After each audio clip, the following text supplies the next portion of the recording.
সুপ্রিয় শিক্ষার্থীরা কেমন আছো সবাই? আশা করি ভালোই আছো। আজকের ক্লাসে আমরা দেখব কিভাবে শুধুমাত্র একটা ফর্মাল লেটার বা অ্যাপ্লিকেশন শিখে যে কোনো অ্যাপ্লিকেশনই সহজে লিখে ফেলতে পারার টেকনিক। তো এই ফর্মাল লেটার বা অ্যাপ্লিকেশন তোমাদের ক্লাস 6 এবং 7-এ 10 মার্কসের জন্য আসবে। তো কিভাবে 10 আউট অফ 10 পাওয়া যায় তার প্রসেসটাই আমি তোমাদের দেখাবো। সকল প্রকার ব্যক্তিগত অ্যাপ্লিকেশন বা ফর্মাল লেটার লেখার নিয়ম। তো ব্যক্তিগত অ্যাপ্লিকেশনগুলোর মধ্যে রয়েছে transfer certificate, study tour, full free studentship, testimonial. 30 October 2024 প্রথমেই তোমাদের কি দিতে হবে? ডেট দিতে হবে। দেন টু লিখতে হবে। টু দিয়ে কার কাছে তুমি এই অ্যাপ্লিকেশনটা লিখবে? The headmaster. দেন অ্যাড্রেস দিতে হবে, এক্স স্কুল, ঢাকা। তারপর সাবজেক্ট, অ্যাপ্লিকেশন ফর। অ্যাপ্লিকেশনটা কি সম্পর্কে? আমি ধরে নিচ্ছি ট্রান্সফার সার্টিফিকেট এই সম্পর্কে, তো এখানে তুমি বসিয়ে দিবে ট্রান্সফার সার্টিফিকেট।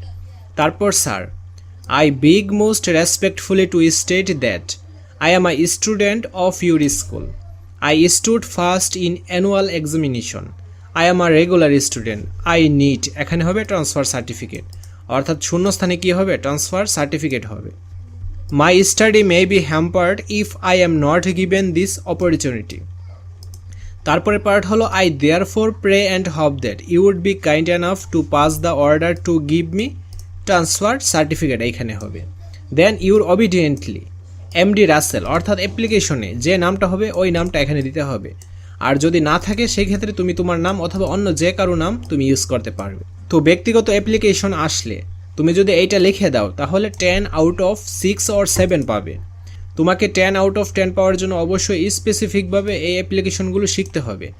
আর যারা মুখস্থে দুর্বল এই ক্ষেত্রে তুমি এই নিয়মটা ফলো করতে পারো। তাছাড়া মুখস্থে যারা ভালো তারাও এই নিয়মটা ফলো করবে, কারণ অনেক সময় দেখা গেছে কি পরীক্ষায় কমন আসবে না, এই ক্ষেত্রে তোমাকে তো লিখে দিয়ে আসতে হবে।